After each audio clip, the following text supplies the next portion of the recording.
engineer for a civil contracting firm over in Arizona, and we've gone. Breaking news just hit the mining world, and honestly, nobody saw this coming. Parker Schnabel, one of the youngest and most successful miners in gold rush history, finally confirmed what people been whispering about for weeks. Big Nugget Mine suffered a catastrophic loss, the kind that threatens to tear everything apart. The number is $3.7 million. Gone, just like that. For months, something fell off. Equipment sat idle longer than usual. Crew members were leaving without any real explanation. Production updates that Parker typically shared with total confidence had become vague, infrequent. Everyone sensed something was wrong, but nobody anticipated just how bad it actually was. The confirmation came through a statement released late last night. The wash plant at Big Nugget had been operating at catastrophically low efficiency for at least 4 months, maybe longer. While Parker focused on his ambitious Dominion Creek expansion, millions of dollars worth of gold was washing straight through the recovery system into tailings ponds, just disappearing. Social media exploded within minutes. Gold Rush fans who'd followed Parker since he was a teenager working for his grandfather expressed total shock. How could this happen to someone so experienced, so meticulous, so successful? Industry professionals had a different take, though. They pointed out that this kind of failure doesn't just happen by accident. Something or someone had to have gone catastrophically wrong. Rick Ness, Parker's former foreman who left to start his own operation, has stayed conspicuously silent since the news broke. Those familiar with the situation know Rick tried to warn Parker months ago about potential problems. That warning apparently went completely ignored. The consequences are devastating. The catastrophe hadn't happened overnight. That's just how it seemed when the full scope finally came alight. Parker spent the next 48 hours locked in his office with accountant Danny Yearage, poring over every invoice and maintenance report from the previous 6 months. What they discovered was a cascading series of failures, so perfectly timed it almost seemed intentional. It started in mid-June 2024, right after Parker committed to the Dominion Creek expansion. The wash plant classification system began showing signs of wear. But the degradation was subtle at first. Gold particles smaller than expected were slipping through the recovery system. Not in quantities dramatic enough to trigger immediate alarms, though. "Look at this," Danny said, pointing to a maintenance log from July 15th. Brennan submitted a request for new riffles and matting for the sluice boxes. Marked it urgent, but there's no follow-up. No purchase order, no installation date. Parker's stomach churned as he flipped through subsequent reports. The request had been acknowledged, but somehow never prioritized. Meanwhile, the worn equipment kept degrading. Efficiency dropped from 95% to 87%, then to 72%, and finally bottomed out at the catastrophic 60% that cost them millions. But equipment failure was only part of the story. In August, Parker approved a budget reallocation. He moved funds earmarked for wash plant upgrades to cover unexpected costs at Dominion Creek. The new ground proved more challenging than anticipated. It was a calculated risk, one Parker thought he could manage by pushing wash plant maintenance to the following month. That month never came. September brought early storms that flooded access roads and delayed equipment deliveries. October saw mechanical breakdowns with their excavators, each one bleeding money and attention away from the wash plant issues. By November, the crew was so focused on meeting season goals that nobody questioned why gold totals weren't matching projections. "Someone should have caught this," Parker muttered, running his hands through his hair. Mitch reviews these numbers weekly. Where was he? Danny hesitated before pulling out another file. That's where things get complicated. Mitch was dealing with his own crisis. His wife had that medical emergency in September. He was flying back and forth to Oregon, barely on site for 3 weeks straight. During Mitch's absence, oversight fell to Assistant Foreman Carl Keller, a competent miner, but someone without Mitch's decades of experience. Carl simply trusted the automated systems without conducting the hands-on inspections that might have revealed the problem earlier. Their primary excavator, Big Red, had been operating with a hairline crack in its main boom for weeks before it catastrophically failed. The repair cost $60,000 and 5 days of production. Haul trucks were overdue for transmission services. Even the generators were running on borrowed time. Could someone have done this deliberately? Parker asked, voicing the thought gnawing at him since the meeting started. Danny closed the ledger and met Parker's eyes.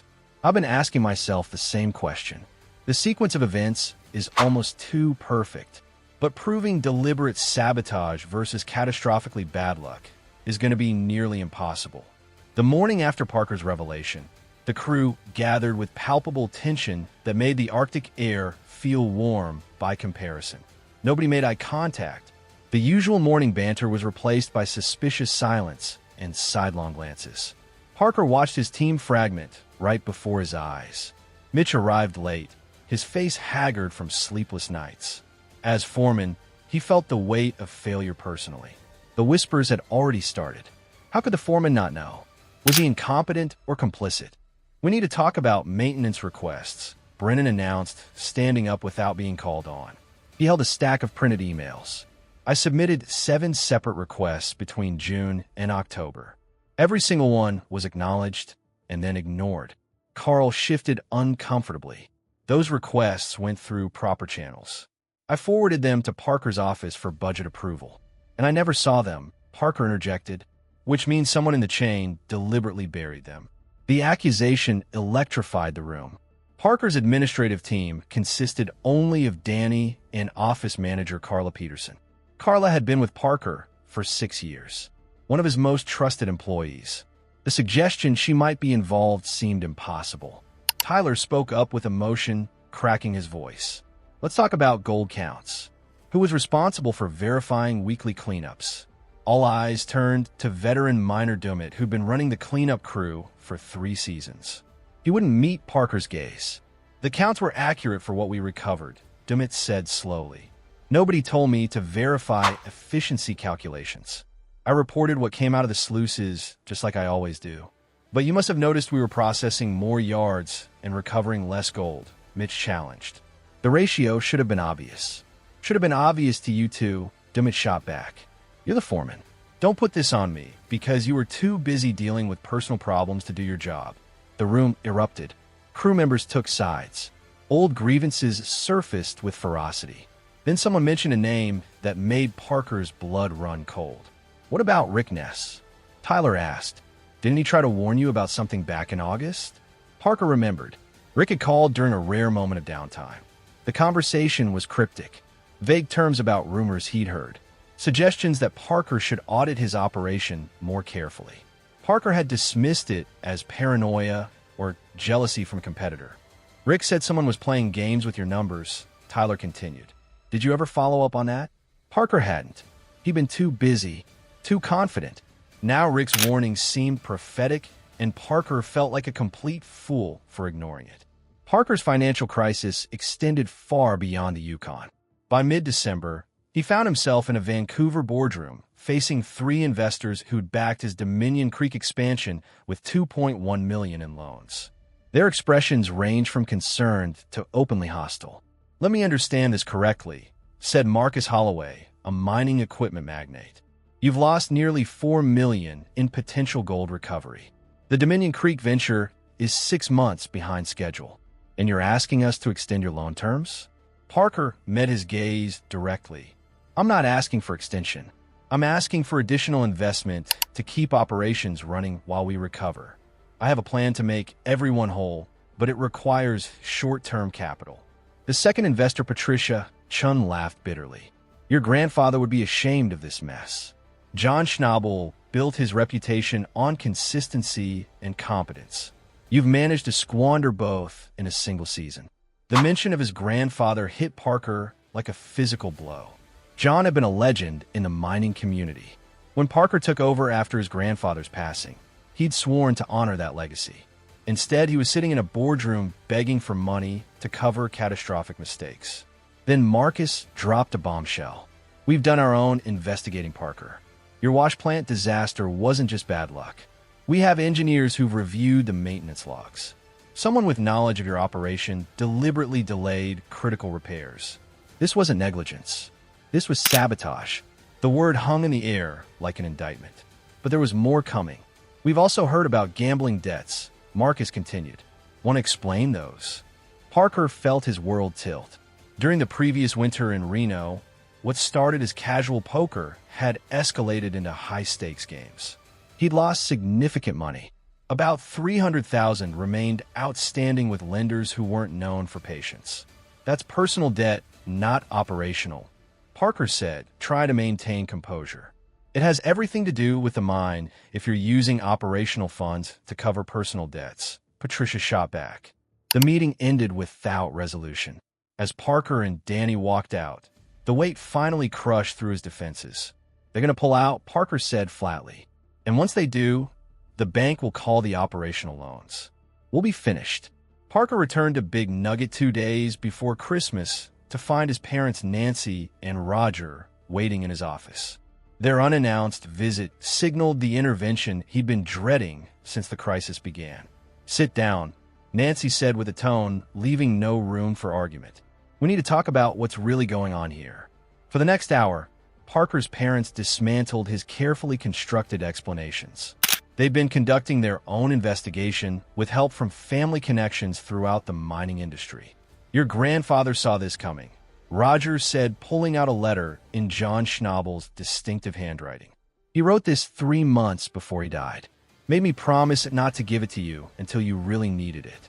The final paragraph hit Parker hardest. There will come a time when someone close betrays your trust. When it happens, remember that betrayal usually comes from pain, not malice. The people who hurt us most are often the ones we've hurt first. Then Nancy leaned forward. Parker, we know about Ashley. Ashley Thompson had been his girlfriend during the previous season. Parker ended things abruptly, calling her a distraction, dismissing her contributions as negligible. She'd left 6 months ago. What does she have to do with this? Parker asked. Parker felt his world tilt. During the previous winter in Reno, what started as casual poker had escalated into high-stakes games. He'd lost significant money. About $300,000 remained outstanding with lenders who weren't known for patience. That's personal debt, not operational. Parker said, try to maintain composure.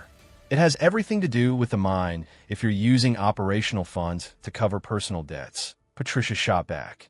The meeting ended without resolution. As Parker and Danny walked out, the weight finally crushed through his defenses. They're going to pull out, Parker said flatly. And once they do, the bank will call the operational loans. We'll be finished. Parker returned to Big Nugget 2 days before Christmas to find his parents Nancy and Roger waiting in his office. Their unannounced visit signaled the intervention he'd been dreading since the crisis began. Sit down, Nancy said with a tone, leaving no room for argument. We need to talk about what's really going on here. For the next hour, Parker's parents dismantled his carefully constructed explanations.